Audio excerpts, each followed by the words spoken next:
This week, Rick Dancer is in Coos Bay in anticipation of a new newsroom we're opening on the coast. Now, Rick, fill us in on when this newsroom will be up and running. The newsroom should be up and running just after the first part of September. We've got Ben McKee. In fact, we're going to introduce you to him right here, and he is the new correspondent down here. He's already got his apartment rented.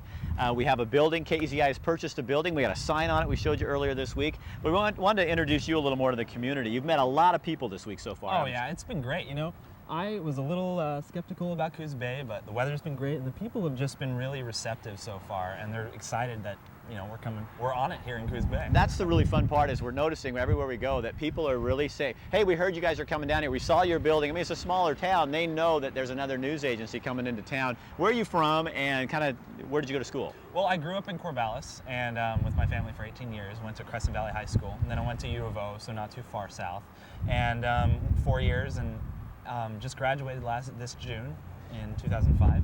And so one of the main reasons he got hired, because he does a really great, this guy knows how to tell a story. You won an Emmy already. I mean, a lot of us veterans just, you know, we pray for an Emmy someday. This guy's just starting out. He barely gets a job, and you have a student Emmy. But well, you did help me out a little bit with it. Carded a voice track on it. So tell me, what's it about, just real fast? It was a old salmon. It's a salmon restoration project that they've been working on over the Mackenzie River, the Army Corps of Engineers, for about 3 years. Up the Cougar Dam. Right. And it was just a phenomenal project. One of the photographers, Rich Shibley, has actually worked on it as well with me. He's one of our photographers. Right. Yeah. And so we got a lot of great video. We were really blessed with some phenomenal interviews, and we were excited to win the Emmy. We weren't expecting it at all. So before you came down here with us this week, you were a little apprehensive about Coos Bay. Now you're here. You've been talking about going, Rick, I think this is going to be fun. Yeah. I can't wait to be here. Well, you know, it's the people, and I love telling stories. I love just looking around and finding stories, and it's going to be a challenge because it's out of my comfort zone, but it's going to be nice to be out here and to just be able to, you know, get to know everyone and enjoy the coast and everything. Yeah, and last night on the water cooler, Mel at Charleston, you know, she said she'd have them all set up with the Wild Women of Charleston. So what more could you want, you know? I'm excited about that. Well, we're glad to have you here. So glad to be here. We'll be back in a little bit with our story of the day, which is taking you out on the deep sea. And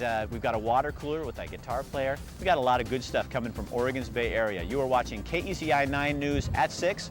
We'll be right back.